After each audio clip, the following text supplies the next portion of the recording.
राम राम मेरे बेरोजगार भाइयों को।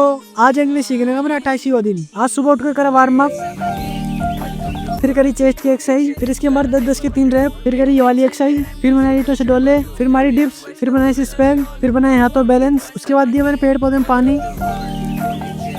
और कल इधर टी शर्ट गिर गई थी तो मैंने थोड़े ट्रिक लगा के फाइनली इसे निकाल ली है। फिर शाम को नहा धो के पढ़ी मैंने इंग्लिश स्पीकिंग बुक, जिसमें मैंने पढ़ा करियर संबंधित बातचीत यानी टैलिंग आउट करियर। उसके बाद मैं चले गए रनिंग पर, फिर मैंने मारी थोड़ी सी रनिंग, फिर घर आके खाई मैंने रोटी। और आज के टास्क हुए पूरे कंप्लीट। बोलो जय बाबा की।